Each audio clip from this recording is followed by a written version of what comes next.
here, get close. I'm going to go on my Alex Jones arc right quick because I have a conspiracy to share. One that I've had for a while, but I just haven't been able to prove it. This is gonna be a fuckfest. This is gonna be an extravaganza. I have a lot of research to back this up because I've done a concerning amount of research on this. Although I will casually drop here, per usual, that if I'm abysmally wrong about this, let me know. I don't think popular music is as popular as you might think. Okay, so here's the thing. I think when it comes to listening to popular music, we are living in the Matrix. The numbers do not back up as popular as you would think these bands would be. I've noticed that there is a disproportionate clash of numbers versus how popular something actually is. And I'm not even just talking about, oh, something isn't talked about in the space I'm in. I am talking about actually going out of my way to seek out the spaces that these things would be talked in. I think a big cause of this would be people mindlessly listening to music in the background or on playlists. Imagine Dragons.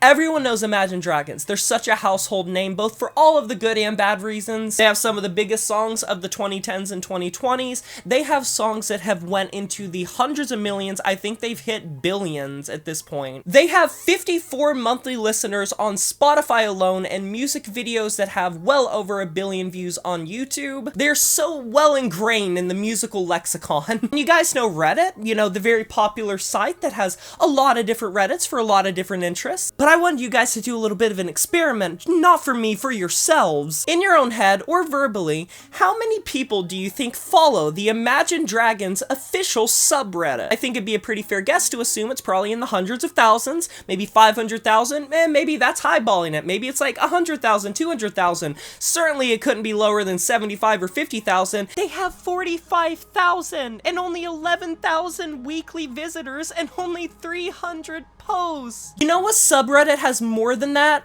The fucking official Dr. Pepper subreddit. Double the amount of people that want to follow and keep up with the Imagine Dragons community follow the Dr. Pepper subreddit. And to put it into perspective a little bit, you guys want to know what has about 1/4, 1/5 of the Imagine Dragons population? r/bread stapled to trees. How many people are Imagine Dragons diehards? Where are they? When you go to a concert, why are people only scream singing the popular songs? They're literally there to see Imagine Dragons. I think there's such a thing as just playlists and popularity that isn't really reflected by the fan base, because it is very clear to me that a ravenous fan base, or what is perceived as really high quality, can oftentimes eclipse sheer numbers, making popularity a very relative term. Because is the only metric you're gonna use sheer numbers? I think that'd be pretty damn shallow, because the deeper you get, it gets weirder and weirder. How many people know Charlie Puth and did the Fast and Furious song and a couple of big collaborations? Dude has tens of millions of monthly streams, songs that are well into the billions. Where are the diehard Charlie Puth fans? Because if you thought Imagine Dragons Reddit had low numbers, who has less than bread stapled to trees? 100 gecs.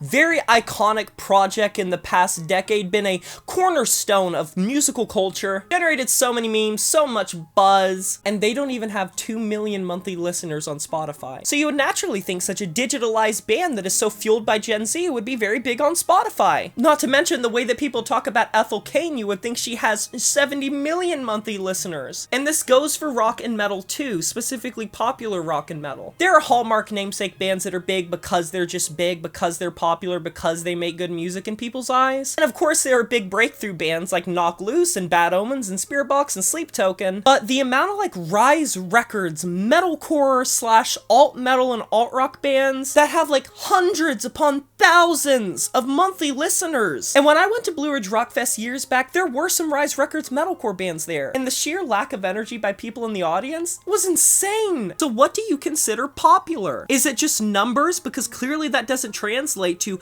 a diehard dedicated fan base. A lot of people seem to listen to the music, but how many people actually care about it? Take Knock Loose for example. They bridge the gap between punk and metal. They've played on Jimmy Kimmel. They're massive right now. Everyone talks about them. They're massive. Everyone knows about them. Everyone talks about them in the metal and rock world. 1.3 million monthly listeners compared to the Amity Affliction. I love the Amity Affliction, but how often are they coming up in conversation? But they definitely fall into that Rise Records metalcore style. They nearly have as many monthly listeners as Knocked Loose. They have like 1.1 million. And I think this just comes down to like playlists and the culture behind playlists and people comfort listening something. Does it have something to do with heaviness? I don't necessarily think it does, because I made a ton of pop examples. There are hip-hop artists that have tens of millions of monthly listeners, and yet they don't get brought up nearly as much as artists that have a fraction of that popularity, numbers popularity, that is. So my conspiracy theory is I don't necessarily think that popular music is as popular as we think. And personally, I define more popularity on the impact it has. Doing research on this and looking through different numbers and different websites and different streaming platforms, different social media stuff, looking at different concerts and festivals, as well as my own experience going to some, I never really felt comfortable defining popularity solely off numbers, but it just confirmed everything. But I would very much love to know in the comment section below why you guys think this is. What is your theory for what popularity is, and how numbers don't always translate to